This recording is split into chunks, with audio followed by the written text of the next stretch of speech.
Evo Japan Akuma? Yeah, let's start off with Akuma. That's everybody's favorite. Akuma's the mad dog of the bunch. The Dark Hado is back. Give you my opinions on this trailer, his fighting style, what he feels like, how he acts, what he does. Akuma's the big baddie compared to M. Bison. He's like the boss after the boss. Yeah, I'm really excited to see what Street Fighter 6 brings to the table. They've just like reinvented how Street Fighter looks, acts, and feels, and to see what treatment they give into this character. I'm really excited. So without further ado, let's dive into some animation breakdown.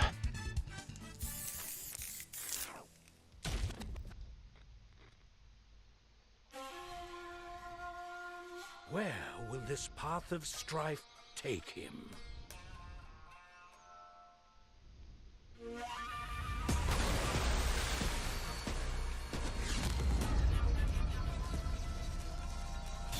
Close up on the guy's crotch.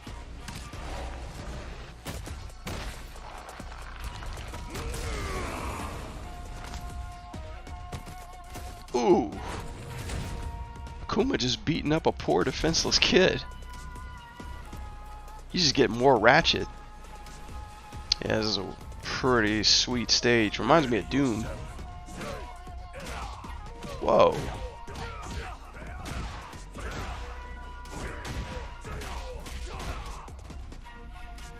He looks kind of small. Am I looking at this right? I mean, he's big. Yep. His Tatsu kicks. Flying uppers. That must be his grab.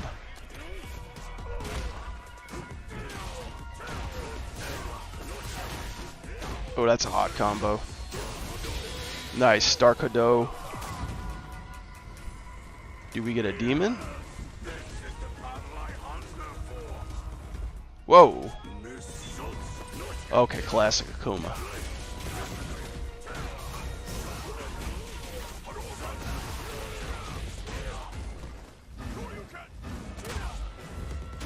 Ooh, that was cool.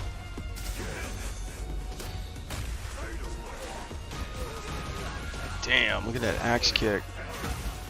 Oh, that was pretty sweet.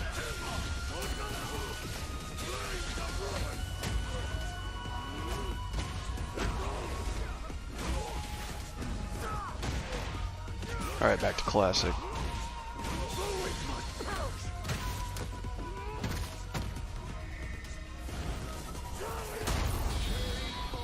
Oh, nice. Oh, wow. That was an interesting composite. Damn, he looks vicious. Street Fighter 6. Nice. Oh, I could tell. Oh, so there's more. Up. Demon. Wow. Oh, look at all those shadows. Wow.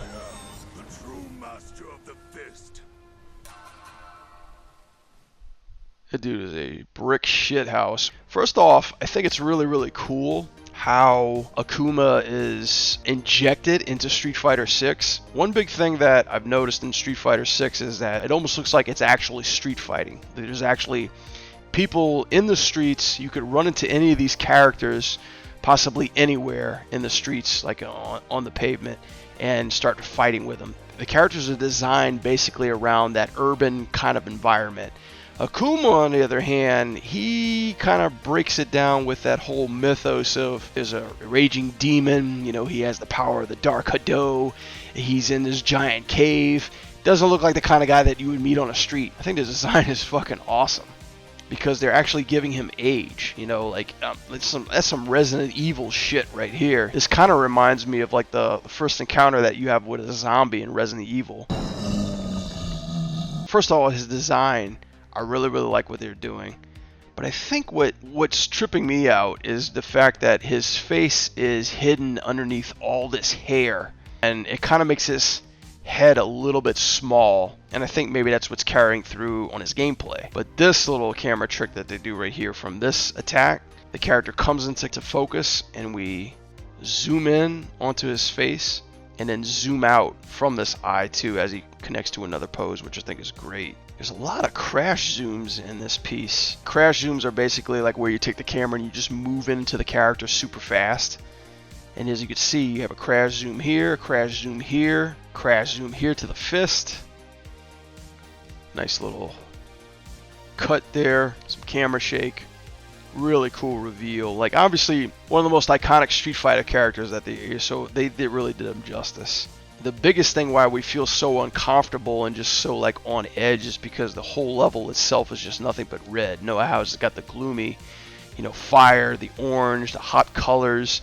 It makes you feel kind of uncomfortable. It makes you feel like on edge too. He's got the Terminator eyes right there, almost like the Homelander eyes too. Nice little reveal. I like how very basic his design is. Like, he almost looks like a Yeti, but I like how they did the white hair on him. They actually aged him up versus like giving him his classic look. In Street Fighter 6, everybody's aged particularly, some well, some fairer than others too, but him on the other hand, I really digging what they did with the white hair too.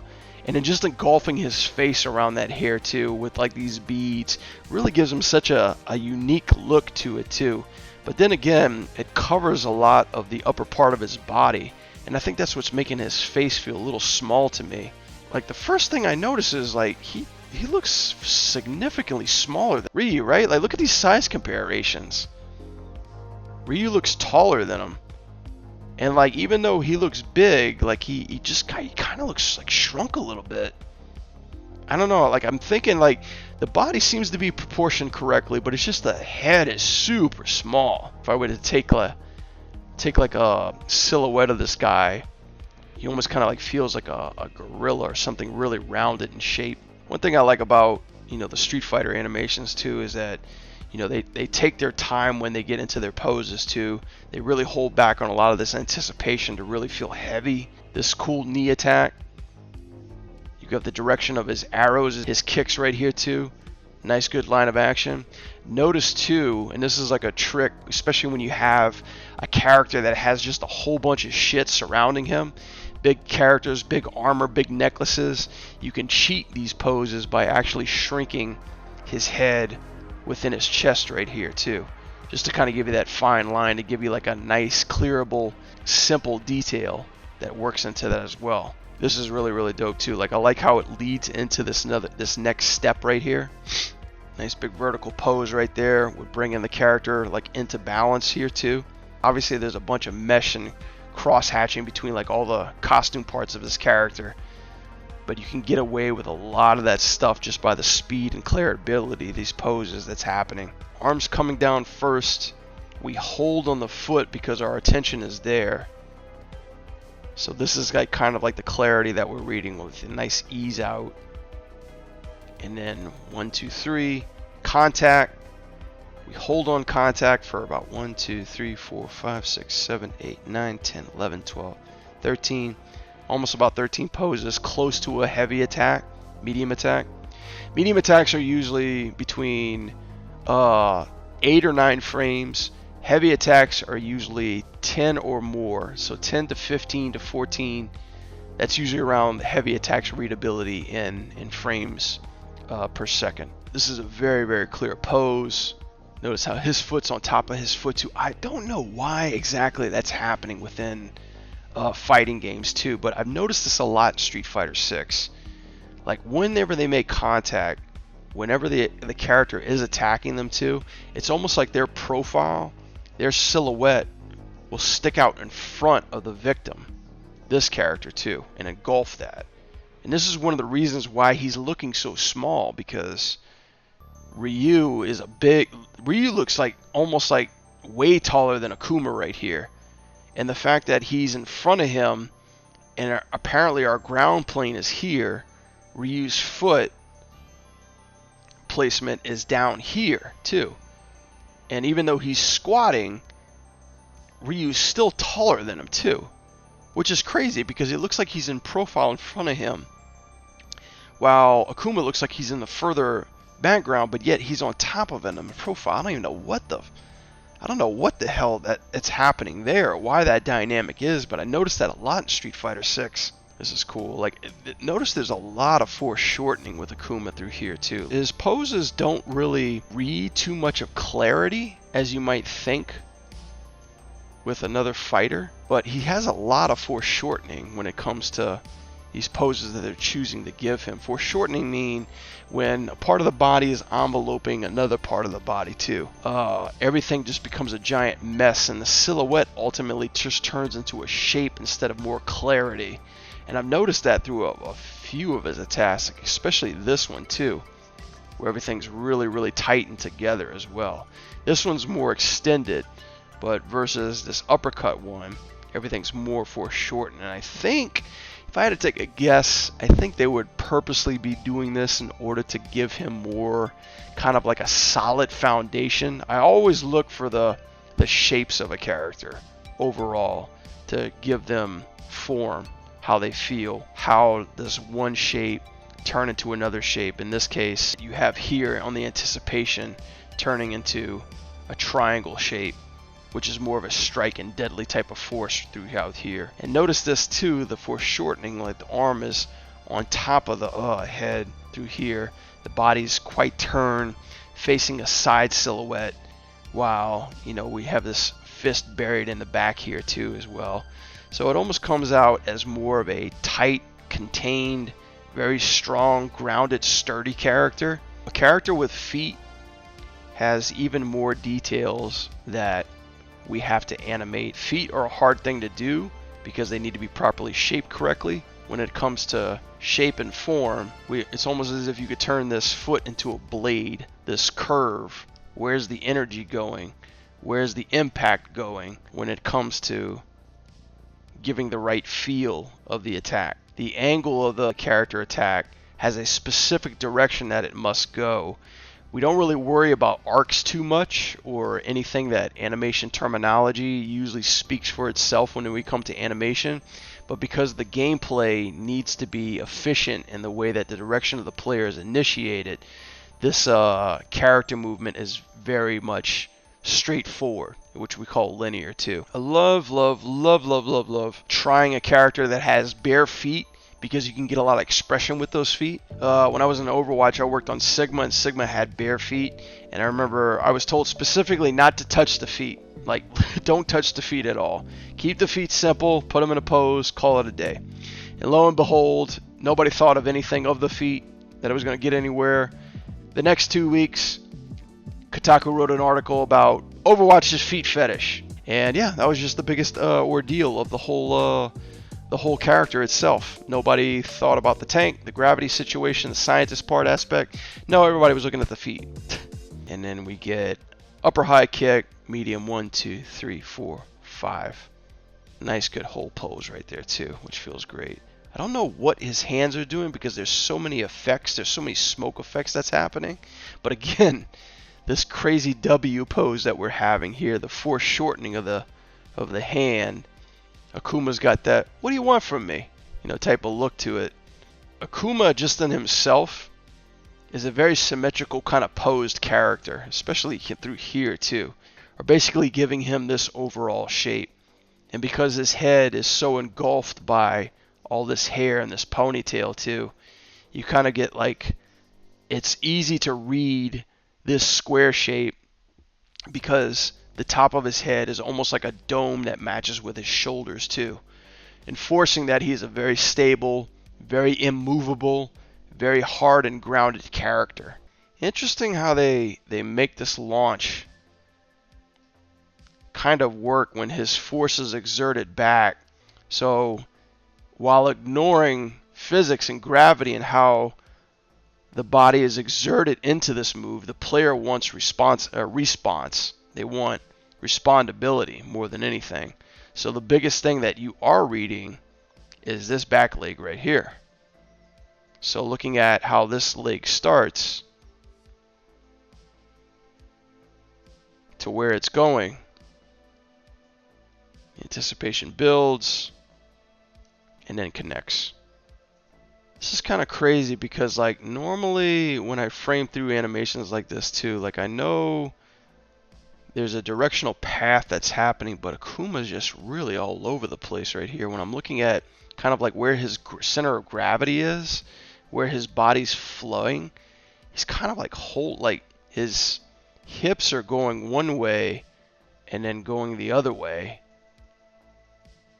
and then taking off again too, like as he's launching right there, which is feeling really bizarre. A lot of very tight posing when it comes to him, because normally you would think if you were to do attacks like this, you would really want a nice big anxiety, I was about to say anxiety, anticipation attack in order for that readability to happen. But the one big thing is that I think what they're trying to do is they're trying to keep him very close to the gut and very quick on his movements, but still using like the pivot points of the elbows and stuff to like really emphasize the direction of like where these attacks are coming from and going to. This is some hard shit to do. One thing I've been impressed with this Street Fighter 6 game is just the contact with these characters too, like how they're really taking careful care of not having the arms cross with each other, especially like when they're moving around characters too, or they're like connecting or throwing them or grabbing them. Like all that is very carefully detailed onto where the victim's arms, hands, and feet are at versus like how the hero character is connecting with them and not crossing so much over them too. Obviously they could have polished this up for the trailer. I don't know what he feels like with other characters as well too. But just noticing like how the body comes around through here, like you feel that connection through this arm is really hard to do, especially when it comes to two characters as well, because you need to be worried about, first off, where the character is planted, how they're interacting with gravity around them, but also you're looking at the connection between both characters, and in this case both their arms too. What's forcing the other character to go? And since Ryu is being forced this way, obviously he's got to plant himself somewhere in order for him not to tip over quite as easily. So just showing that this arm, this connection is forcing Ryu to go over there, and then having your leg plant there at a specific location, all that shit needs to be heavily calculated before even dropping the first keyframe in order to make that even readable. This whole movement is just so impressive. You know, to the average viewer, it's like, oh, it's just a throw, but to an animator, it's like, holy shit, that looks good. The bionic elbow. Oh, and they actually do the follow through on the connect. They don't do the connect to the head and then the reaction. They actually go past the reaction. Some hits of animation connect on the keyframe and then go follow through. Others just go follow through without even showing the connect too. It's a different feel and a different style, but this one exerting more force. It usually works better in video games too because of the speed that you need to, you know, get through these combos and these attacks. I have a shit ton of camera shake. See, like reading all this camera shake, as soon as the impact is there, the camera moves. And even like when Ryu hits the ground, impact, shake, hitting the ground, shake, more shake. I mean, again, people, the way to make your character feel 10 times more powerful, just add a little camera shake in there. Yeah, nice to see. Again, foreshortened stuff. You know, he has the foreshortened arm right here. One silhouette arm that feels okay, and the rest, everything just feels engulfed in that pose too. I mean, looking at it, my only critique just may be it makes him feel very small. It makes him feel very tiny because everything is like this when he's fighting. Ugh. Spread him out a little bit more, push his pose a little bit more. He may feel less like that too. But I'm thinking what the animators wanted to go for, or the game director wanted to go for, is they wanted to make him feel super contained, super strong, almost like he's balling up with energy too. But from my takeaway from this too is that I feel it's very small. He just feels very small compared to Ryu. Just looks like a little guy. And on this pose too, you guessed it, Everything's all contained, you know. One pose to the next, you still get that square shape. Shape language, people. That's what it's all about. Look through so far, he's pretty much repeating and doing the same thing except in combo format. This is new. For attack, this is like more of an angled direction. Oh, that's so sweet. The spinning and the rotation of a character can go one way, whatever force direction you can take him in. And then the inertia of the spin can be rotated on its axes. So in this case, the leg is driving the momentum of him going up, and then the direction changes by the shape of his arms. So as his arms are contained inside this way, his direction changes as he spreads the arms and comes back down too, thereby changing his direction, leading with the arm, following with the chest, dragging with the leg, and then using not only the effects but just the trifecta of arms, the shape of the body, just to show that nice arc that's happening to give you that cool force, and then holding on that pose just for the readability of that impact.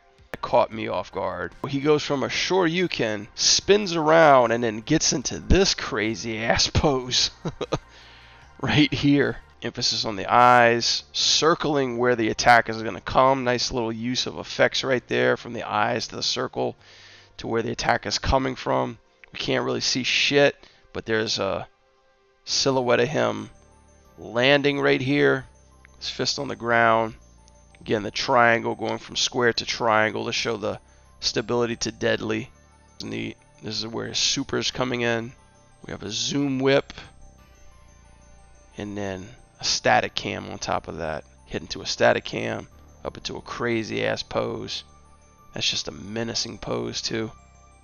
But again, very strong silhouette, very squared. This camera work is crazy.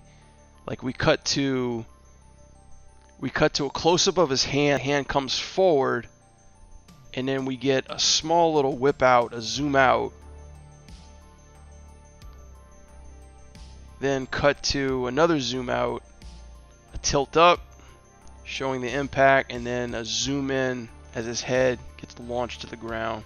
A tilt up, showing his superiority. And this cut is crazy because he lifts up this hand.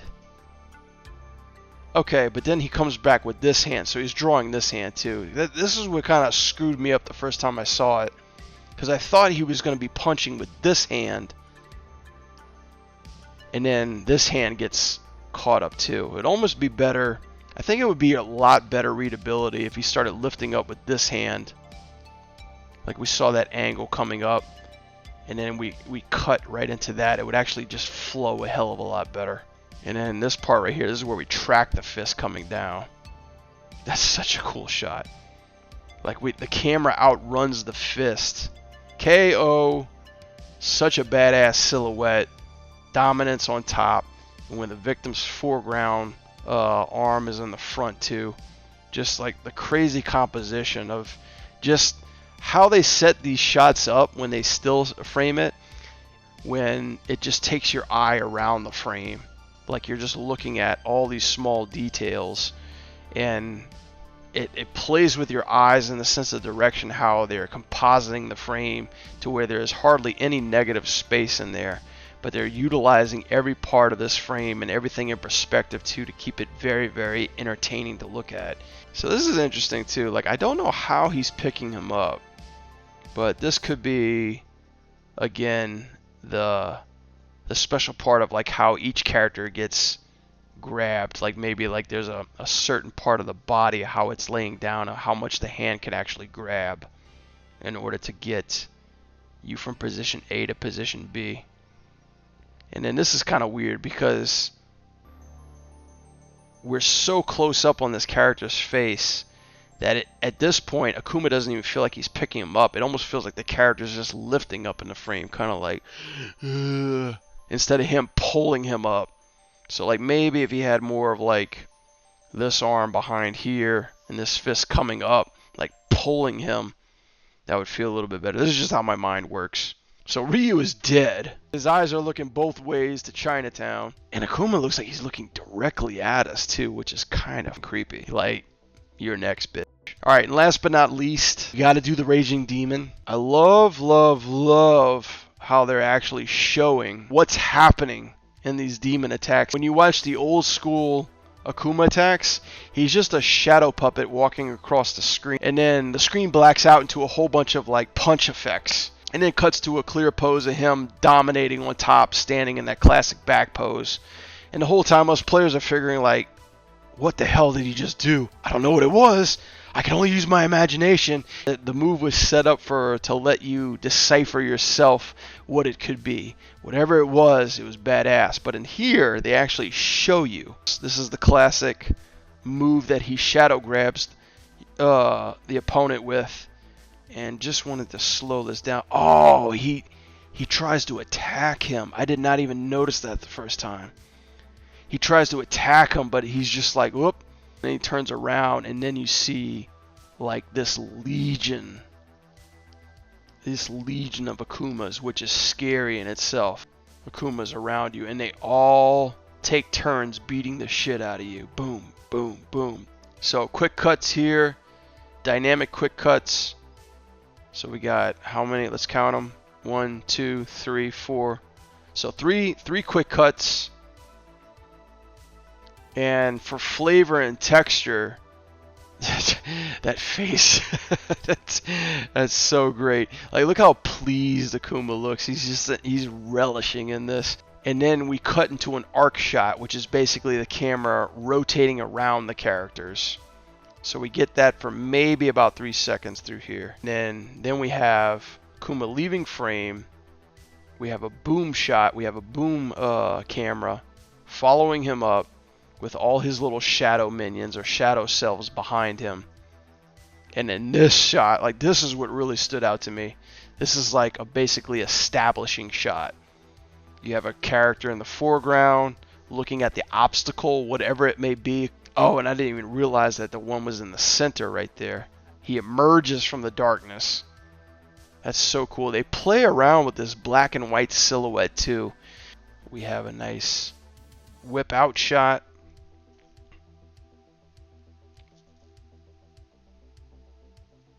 You establish his contact and then cut to a static shot.